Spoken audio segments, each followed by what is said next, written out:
हमारे मार्केट्स में फोकस करते हैं, एक रिलीफ रिकवरी कल हमने ज़रूर क्लोजिंग में बनते हुए देखी। क्या कहेंगे, निफ्टी का जो एक बड़ा गैप था फिल हो गया है? तो देखिए, पहले गैप क्या था वो समझ लीजिए। 7 अप्रैल का हाई था निफ्टी का 23,153 का, और 8 अप्रैल का लो था 23,828 का। 7 अप्रैल की शाम सीज फायर का ऐलान किया था ट्रंप ने, उसके बाद नेक्स्ट डे गैप से खुले मार्केट 24,000 के आसपास खुलकर 23,828 का लो बनाया। तो ये गैप खुला का खुला रह गया, भरा नहीं था। 13 मई को 23,262 का लो बनाया, वहाँ से रिकवरी होगी 24,090 तक की। कल फिर से 23,229 का लो बनाया, 75 पॉइंट से गैप भरना रह गया, फिर से 23,550 आ गए। अब फिर से गैप भरने के लिए 23,150 आएगा नहीं आएगा कहना मुश्किल है। मैंने कल भी आपको कहा था और उस दिन भी कहा था, भाई और घट जाए ना 50-75 पॉइंट, वो कहते हैं ना अपने आम में पाप कटे एकदम, 2 बार मिस हो गया। हाँ 2 बार मिस हुआ। अब छोटा सा वो रह जाए, अब आप एकदम कॉन्फिडेंटली भी नहीं कह सकते कि गैप भर गया। और कई बार ये तक वहाँ से घूम भी जाता है, तो अरे यार 75 पॉइंट। और कल सुबह आपने ये सवाल पूछा भी था कि इसको मान ले नहीं मान ले, या फिर गैप के पहले कौन खरीदारी कर रहा है। तो जो डेली बेसिस पे रोज का ट्रेड करने वाले उनको 23,150 एग्जैक्ट चाहिए, जिनको पोजिशनल ट्रेड करना है उनको 400-300 पॉइंट मिल गए।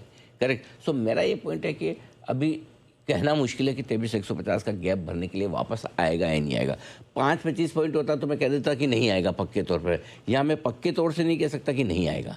अगर आएगा तो हम वापस से खरीदेंगे, नहीं आएगा तो कोई बात नहीं। और खरीदने की रेंज क्लियर कट है 23,125 23,275 की रेंज में। जब भी आएगा हम धीमे धीमे वहाँ पर टुकड़ों में खरीदेंगे।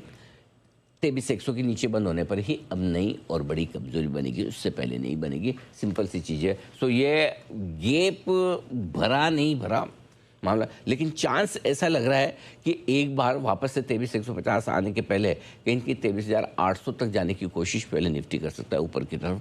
ये एक चांस तो बनता है। तो इसलिए हम कल काफ़ी कॉन्फिडेंट थे खरीदारी को लेकर। और कल हमारा जो आइडिया था उसके हिसाब से दोनों तरफ का मूव बाजार ने दिया।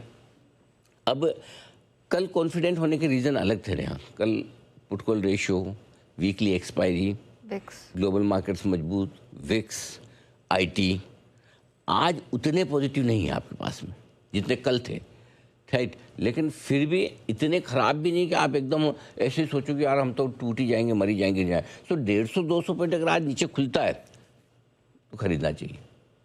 हाँ, खरीदना चाहिए। मतलब आपको सिंपल सी चीज़ है, मार्केट रेंज दे रहा है और रेंज के दोनों तरफ ट्रेड के मौके दे रहा है। कल भी दिया, लेने का भी मौका दिया और बेचने का भी दिया। एग्जैक्ट आपको 23,150 23,275 की रेंज से घुमाए, 23,550 का एग्जैक्ट लेवल टॉप बनाया है, वहाँ से एक बार 150 पर नीचे भी आया। सो आपको दोनों तरफ के मौके दे रहा है। आज भी इस दोनों तरफ के मौक़ों को आपको भुनाना है। अब 125 पर नीचे दिख रहा है गिफ्ट निफ्टी, ये सोचे कि 150-200 खुल जाए तो और अच्छा नीचे, 200 पर नीचे खुले तुरंत ले लेना है। जितना ज़्यादा नीचे खुलेगा उतना जल्दी और उतना ज़्यादा लेना है। जितना कम खुलेगा उतना इंतज़ार करेंगे। ऊपर खुल गया तो पहले बेच देंगे। सिंपल सी चीज़ है। ओके। और देखिए, मुश्किलों की घड़ी है, असमंजस का माहौल है, लेकिन जी बिजनेस अपने व्यूअर्स का हाथ कभी नहीं छोड़ता है। एंट्री और एग्जिट के सबसे परफेक्ट लेवल, सबसे सटीक राय सिर्फ और सिर्फ आपको मिली है जी बिजनेस में। निफ्टी का पुट कॉल रेशियो 0.7 के नीचे है, ओवरसोल्ड होने के नजदीक। 23,200 का मतलब आप 23,150 के बेहद करीब है। बायर नहीं लेना मत लीजिए, कम से कम बेचिए तो मत। खरीदना चाहते हैं यही रेंज है खरीदने की। जो टारगेट आपके 23,125 से 23,275 की रेंज में 2 टुकड़ों में ले लीजिए। स्टॉप लॉस 23,000 का आपका टारगेट। 23,350 375 425 3 छोटे टारगेट हैं। 465 550 600 मिनिमम इतना तो मिलना ही चाहिए अगर 23,150 में एंट्री होती है। तो हमें 23,550 से हमारा स्ट्रेस जोन शुरू हो जाता है। मैंने सुबह ही बोला था स्ट्रेस जोन हुआ है। एग्जैक्टली हाई देख लीजिए 23,556। ऊपर में 23,600 पार करना मुश्किल होगा, तो 23,550 600 आएगा तो प्रॉफिट बुक कर लेंगे, फिर इंतजार करेंगे। बहुत क्लियर, क्रिस्टल क्लियर डेटा है।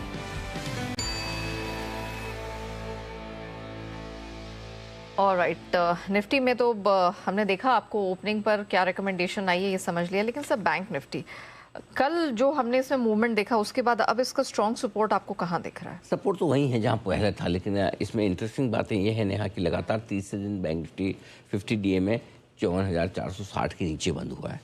पहले 3 दिन लगातार 50 DMA के ऊपर बंद होकर ब्रेकआउट देने की कोशिश की थी, फेल हो गया। अब मैं ये उम्मीद करता हूँ कि ब्रेकआउट नीचे देने की कोशिश कर रहा है वो भी फेल हो जाए, लेकिन 54,500 के ऊपर बंद होना थोड़ा सा मामला टिपिकल है। अगला बड़ा सपोर्ट 52,800 के आसपास है। 18 मई को 7 अप्रैल का जो गैप इसका भी बना था, 7 और 8 अप्रैल का 52,778 का, वो 52,783 पे बैंक निफ्टी ने पूरा कर दिया। उसके बाद 52,832 का भी लो बनाया। कमजोरी में तीसरी बार बैंक निफ्टी अगर वहाँ पहुँचता है तो 52,600 52,850 रेंज में सपोर्ट लेगा, और इस रेंज में आने पर किसी के इन्विटेशन का इंतजार किए बगैर आपको खरीदारी करनी है। नई और बड़ी कमजोरी 52,600 के नीचे ही बनेगी बैंक निफ्टी में, ठीक वैसे ही जैसे बड़ी नई और बड़ी कमजोरी निफ्टी में 23,100 के नीचे बनेगी। तब तक आप इस 2 बड़े लेवल के आसपास आपको खरीदना है। सिंपल, क्लियर है? ठीक है, डन। तो मजबूत सपोर्ट 52,850 से लेके ये 53,150-200 की रेंज में आ जाएगा। ज़्यादा घटने वाला नहीं है। ऐसा बहुत सावधान रहें, डरे पैनिक ना करें। ठीक है, डरिए मत, पैनिक मत करिए, बस सिंपल सी चीज़ है। और कल किसी ने सुबह सोचा था हरे निशान में बंद होंगे, नहीं ना हुए ना। कॉन्फिडेंस रखिए, मतलब ऐसा नहीं कि नाप शनाप तेजिए, लेकिन ऐसा भी नहीं कि आप मतलब है ना डर के मारे एकदम ही सब कुछ खत्म ही कर दो, वैसा नहीं। ठीक है। अच्छा, Vicks, I am coming back to it sir, क्योंकि ये हमारे लिए बहुत इंपॉर्टेंट पैरामीटर हो गया है। विक्स से बाजार की कमजोरी अब रुकने के संकेत मिल रहे हैं क्या? मिले कल, और देखिए कल जो 100 पॉइंट निफ्टी बढ़कर आया उसमें विक्स का योगदान है। इंडिया विक्स में 2 दिन की तेजी पर कल ब्रेक लगाए, 7.1% घटकर 1536 पर पहुंचा है। 26 मई से विक्स लगातार 5वें दिन अपने 100 DMA के पास पहुंच रहा था, है ना। 1650 से 17 की रेंज में पहुंचता है 100 DMA, वहीं पर वहाँ जाता है टच बैक, ऐसा मतलब टिकता नहीं है, लौट के आ जाता है।